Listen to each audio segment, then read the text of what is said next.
میری باتیں سنیں، اگر آپ کو یہ پسند آئیں تو قبول کر لیں، اگر پسند نہ آئیں تو ہمارا آپ سے وعدہ رہا، ہم یہاں سے چلے جائیں گے اور دوبارہ کبھی اس طرف رخ نہیں کریں گے۔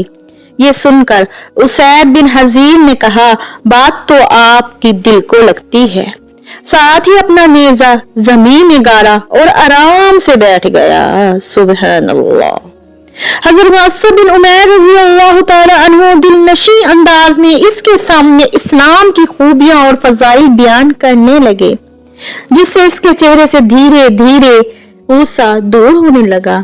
بالآخر وہ جذب و کیف کے عالم میں پکار اٹھا، آپ کی باتیں کیا خوب ہیں، کس قدر دل نشیں اور دل گداز ہیں۔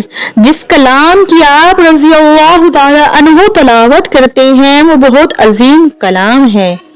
سبحان اللہ۔ پھر اس نے جھکی ہوئی نظروں سے بادب انداز میں پوچھا، اسلام میں داخل ہونے کا طریقہ کیا ہے؟ حضرت مصعب بن عمیر رضی اللہ تعالی عنہ نے ارشاد فرمایا، پہلے غسل کرو، پاکیزہ لباس پہنو، پھر یہ کلمہ پڑھو، لا الہ الا اللہ محمد رسول اللہ صلی اللہ علیہ وآلہ وسلم۔ اللہ تعالیٰ کے سوا کوئی معبود حقیقی اور حضرت محمد صلی اللہ علیہ وآلہ وسلم اللہ کے سچے رسول ہیں۔ اس کے بعد 2 رکعت نماز ادا کرو۔ یہ سن کر وہ مجلس سے اٹھا، قریبی کنویں پر گیا، غسل کیا، کپڑے دھوئے، کلمہ طیبہ پڑھا، 2 رکعت نماز ادا کی اور سرزمین عرب کا ایک عظیم سپود، ماہر شہسوار، دانشور اور قبلہ اوس کا ہر دل عزیز سردار دائرہ اسلام میں داخل ہو گیا۔ ذاتی کمالات کی بنا پر قبیلے کے افراد انہیں کامل لقب سے پکارا کرتے تھے۔ یہ بیک وقت سیف و قلم، شاہ سواری و تیر اندازی و شرافت و عقل و دانشمندی اور فن کتابت میں خاص مقام رکھتے تھے۔ بعد میں یہی حضرت سعد بن معاذ رضی اللہ تعالی عنہ کے اسلام قبول کرنے کا باعث بنے۔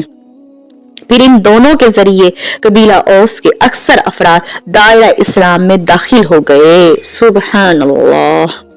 اس کے بعد مدینہ منورہ کو رسول اکرم صلی اللہ علیہ وآلہ وسلم کے لیے مقام ہجرت، جائے پناہ اور دارالحکومت بننے کا شرف حاصل ہوا۔ جب حضرت مصعب بن عمیر رضی اللہ تعالی عنہ سے حضرت اسید بن حضیر رضی اللہ تعالی عنہ نے قرآن مجید کی تلاوت سنی تھی تو ان کے دل میں قرآن مجید کی والہانہ محبت پیدا ہو گئی تھی۔ سبحان اللہ۔ آپ قرآن مجید کی طرف اس طرح متوجہ ہوئے جیسے کوئی پیاسا گرم ترین دن میں میٹھے اور ٹھنڈے چشمے کی طرف لپکتا ہے۔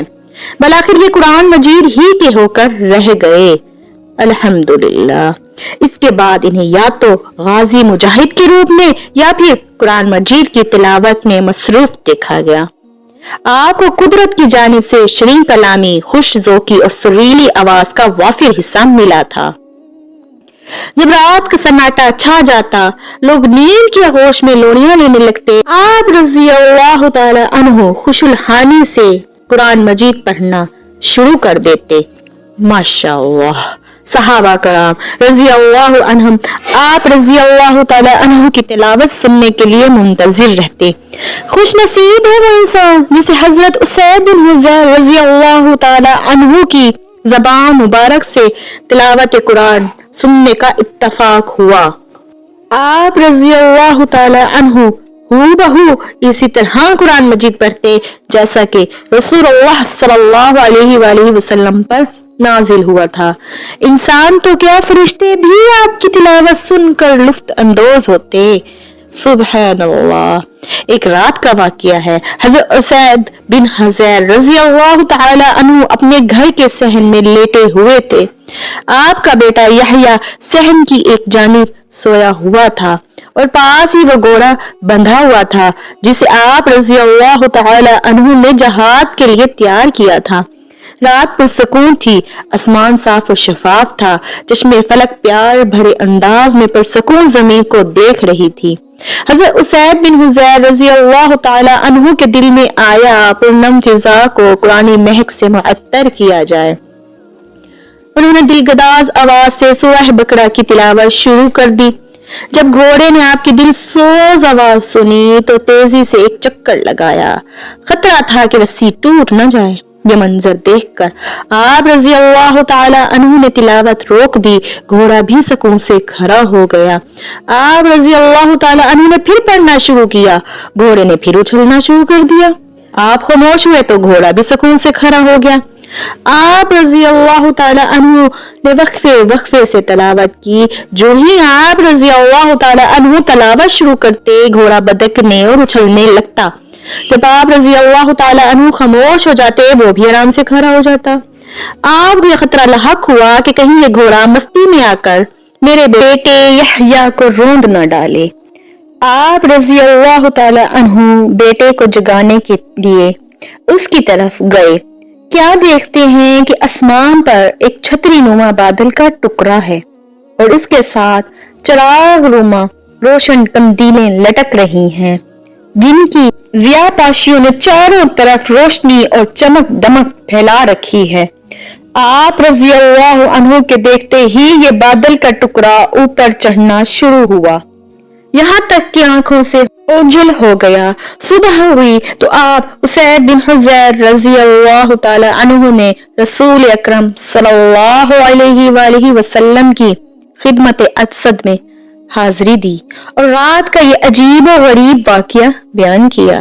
آپ صلی اللہ علیہ وآلہ وسلم نے ماجرا سن کر ارشاد فرمایا، اسید یہ تو فرشتے تھے جو تیری تلاوت سن رہے تھے، اگر تو اپنی تلاوت کو مسلسل جاری رکھتے تو یہ بالکل تمہارے قریب آ جاتے اور لوگ انہیں بچشم خود دیکھ سکتے، جس طرح حضرت اسید بن حضیر رضی اللہ تعالی عنہ کو قرآن مجید کے ساتھ محبت تھی، اسی طرح رسول اکرم صلی اللہ علیہ وآلہ وسلم کے ساتھ والہانہ الفت تھی۔ یہ اپنے بارے میں بیان کرتے ہوئے ارشاد فرماتے ہیں کہ جب میں قرآن مجید کی تلاوت کرتا ہوں تو میرا دل و ایمان و یقین کی دولت سے مالا مال ہو جاتا ہے، دل پر نورانی تجلیات کا وردہ ہونے لگتا ہے، اور بیننا میرے دل کی یہ کیفیت اس وقت ہوتی ہے جب میں رسول اقدس صلی اللہ علیہ وآلہ وسلم کے چہرے انور کو اپنی نگاہوں سے دیکھتا ہوں۔ سبحان اللہ۔ فرماتے ہیں میری یہ دلی تمنا بھی پوری ہو گئی کہ اس طرح ایک روز میں مجلس میں بیٹھا لوگوں کو نصیحت آموز کہانیاں سنا رہا تھا۔ رسول اکرم صلی اللہ علیہ وآلہ وسلم مجھے دیکھتے ہوئے میری بغل میں چٹکی لی۔ میں نے عرض کی، یا رسول اللہ صلی اللہ علیہ وآلہ وسلم، اس سے مجھے تکلیف ہوئی۔ نبی رحمت صلی اللہ علیہ وآلہ وسلم نے ارشاد فرمایا، اسید اگر تمہیں تکلیف ہوئی ہے تو مجھ سے بدلہ لے لو۔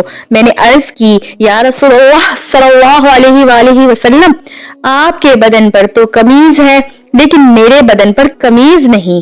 یہ سن کر آپ صلی اللہ علیہ وآلہ وسلم نے بدلہ دینے کے لیے قمیض اتار دی تو میں آپ صلی اللہ علیہ وآلہ وسلم سے لپٹ گیا، آپ کے جسم عطر و اقدس کو چومنے لگا، اور ساتھ ہی میں نے اپنی اس تمنا کا اظہار کرتے ہوئے عرض کی، یا رسول اللہ صلی اللہ علیہ وآلہ وسلم، میرے ماں باپ آپ پر قربان ہو، جب سے میں نے آپ صلی اللہ علیہ وآلہ وسلم پر ایمان لایا ہوں اسی دن سے میری یہ دلی تمنا تھی کہ آپ کے جسم عطر کو چوموں۔ اللہ تعالیٰ کا شکر ہے آج میری یہ تمنا پوری ہوئی۔ رسول اللہ صلی اللہ علیہ وآلہ وسلم بھی حضرت اسید رضی اللہ تعالی عنہ سے بہت پیار کرتے تھے۔ اسلام قبول کرنے میں ان کی سبقت کو قدر کی نگاہ سے دیکھتے۔ غزوہ احد میں جس انداز سے انہوں نے رسول اکرم صلی اللہ علیہ وآلہ وسلم کا دفاع کیا وہ بلا شبہ ایک عظیم الشان کارنامہ ہے۔ جدھر سے آپ کی طرف کوئی تیر آتا آگے بڑھتے اور تیر سیدھا ان کے جسم میں پیوست ہو جاتا۔ اس طرح غزوہ احد میں 7 مہلک تیر انہوں نے اپنے بدن پر جھیل کر رسول اقدس صلی اللہ علیہ وآلہ وسلم کے ساتھ والہانہ عقیدت و محبت کا حق ادا کر دیا۔ کوئی تیر بھی اب تک نہ پہنچنے دیا۔ اپنے قبیلے کے کسی فرد کی سفارش کرتے تو آپ صلی اللہ علیہ وآلہ وسلم